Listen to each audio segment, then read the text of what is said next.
Assalamu alaikum everyone. Our next topic of discussion is hyperthyroidism.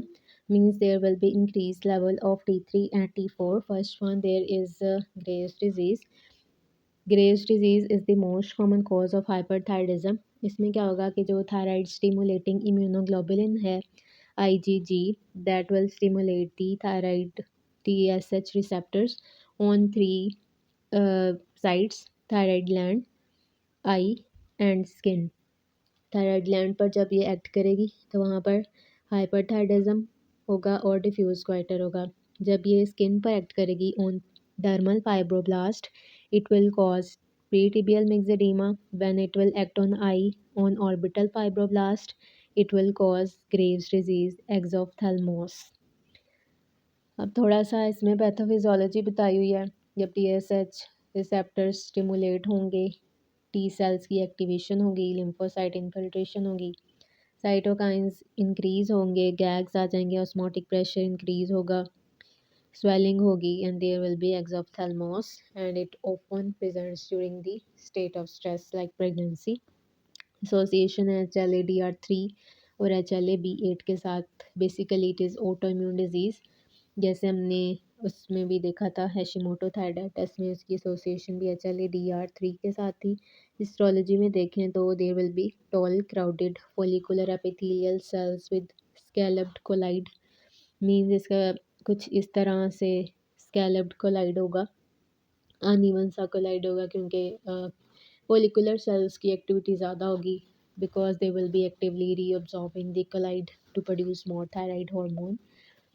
अब इसमें एक चीज़ है कि इसमें IgG एंटीबॉडीज़ बनेंगी and there will be type 2 hypersensitivity reaction. And इसमें एक और भी चीज़ है ट्रांजिएंट न्यूनेटल हाइपरथायरडिज्म कि अगर मदर में ग्रेव्स डिजीज़ है तो एंटीबॉडीज़ जो हैं वो प्लेसेंटा को क्रॉस करेंगी और बेबी में भी ग्रेव्स डिजीज़ हो सकती है। That is known as neonatal Graves disease. तो इसमें जो इम्पोर्टेंट चीज़ है that it is the most common cause of hyperthyroidism. There is formation of thyroid stimulating immunoglobulin. 3 sites पर रिएक्ट करती है, आई में, स्किन पर और थायराइड ग्लैंड में। और हिस्टोलॉजी में हमें टॉल सेल्स मिलेंगे with scalloped colloid. This is showing exophthalmos, bulging eyes. These are the complications of Graves' disease. This is showing scalloped colloid. Next comes the toxic multinodular goiter.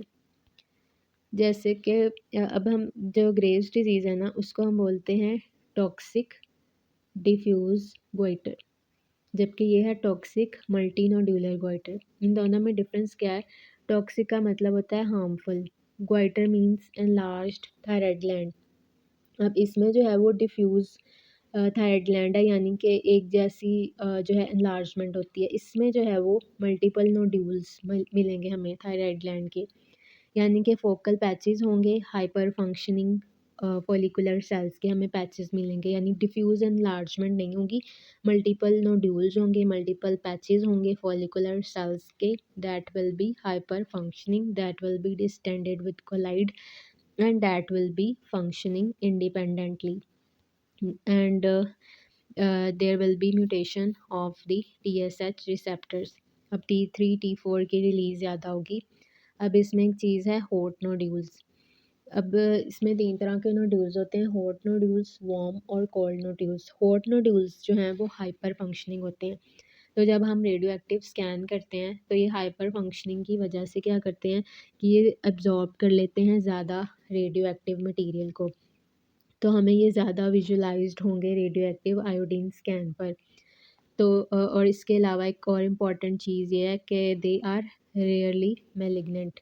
For example अगर इस तरह से एक thyroid gland है तो वहाँ पर अगर एक हॉट नोड्यूल है, इस तरह से एक डिफ्यूज़ सा एक नोड्यूल है जो कि हाइपर फंक्शनिंग है, तो ये क्या करेगा, रेडियो एक्टिव आयोडीन को रीअब्ज़ॉर्ब कर लेगा। तो ये इसको हम बोलेंगे हॉट नोड्यूल, जबकि बाकी जो नॉर्मल थायराइड ग्लैंड है वो रीअब्ज़ॉर्ब नहीं करेगा। ठीक है, तो इसको हम बोल देंगे कि ये हॉट नोड्यूल है and they are rarely malignant. इसमें बहुत कम चांसेस होते हैं मेलिग्नेंसी के। This is showing normal and multinodular goiter.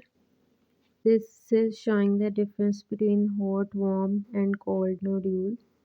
Next comes the thyroid storm. Thyroid storm भी बहुत ये रेयर कंडीशन होती है। इसमें क्या होता है कि अगर हम हाइपरथायरॉयडिज्म को इनकम्प्लीटली ट्रीट करें या ट्रीट ही ना करें तो फिर ये एक सीरियस कॉम्प्लिकेशन हो जाती है इन केसेस ऑफ एक्यूट स्ट्रेस। यानी कि अगर इन्फेक्शन है, ट्रॉमा है या किसी किस्म की सर्जरी है तो फिर क्या होगा, एकदम से patient will present with increased level of T3 and T4। There will be agitation, delirium, fever, diarrhoea, coma and tachyarrhythmias. और इसमें पेशेंट की डेथ भी हो सकती है and there may be increased level of LFTs। अब इसकी ट्रीटमेंट में हमने 4 P's याद रखने हैं। We will give propranolol that are beta blockers, propyl thiouracil, इसके अलावा prednisolone that are glucocorticoids and potassium iodide। इसके अलावा अगर आयोडीन का लोड ज़्यादा होगा तो T4 की सिंथेसिस कम हो जाएगी। That is known as Wolff Chaikoff effect, जो कि हमने पहले ही देख लिया था। These are some of the symptoms of thyroid storm. Next comes the Jod Basedow phenomena. इसमें क्या होता है कि इसको हम आयोडीन इंड्यूस्ड हाइपरथायरॉयडिज्म भी बोलते हैं। अब इसमें क्या होता है कि एक पेशेंट है जिसमें आयोडीन की डेफिशिएंसी है, ठीक है, या उसमें कोई ऑटोनमस थायराइड टिश्यू है जिसमें आयोडीन की कमी है, ठीक है। तो उसमें हमने खुद उसको एक्सोजेनस बाहर से आयोडीन का एक्सपोजर देना है, ठीक है। या तो हम उसकी डाइट में आयोडीन देंगे या हम IV कंट्रास्ट के थ्रू आयोडीन देंगे या हम इम्यूडारोन यूज़ से मतलब मेडिकेशन से उसको आयोडीन देंगे, जिसकी वजह से बॉडी में आयोडीन का लेवल ज़्यादा होगा और आयोडीन की वजह से हाइपरथायरॉयडिज्म होगा। तो it is known as iodine induced hyperthyroidism और Jod Basedow phenomena and it is opposite to the Wolff Chaikoff effect. Wolff Chaikoff effect में तो ये हुआ था ना कि ये एक फिजियोलॉजिकल फिनोमेना है। जब थायराइड ग्लैंड पिट्यूटरी के अंडर कंट्रोल होता है कि जब थायराइड इसमें क्या होता है कि जब बॉडी में ज़्यादा लेवल होता है आयोडीन का तो ये T3 T4 का लेवल कम कर देता है, जबकि इसमें हम बाहर से आयोडीन देते हैं तो आयोडीन एक्सेस की वजह से हाइपरथायरॉयडिज्म हो जाता है। तो ये दोनों एक दूसरे के ऑपोजिट हैं। This is showing George Bairstow effect.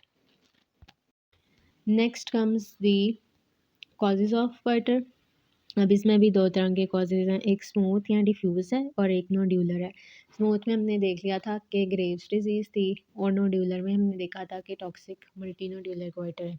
इसके अलावा स्मूथ की एग्जांपल्स में आ जाता है हैशिमोटो थायराइडाइटिस, आयोडीन डेफिशिएंसी या फिर TSH सेक्रेटिंग पिट्यूटरी एडिनोमा, और नोड्यूलर में आ जाएगा thyroid adenoma, thyroid cancer and thyroid cyst.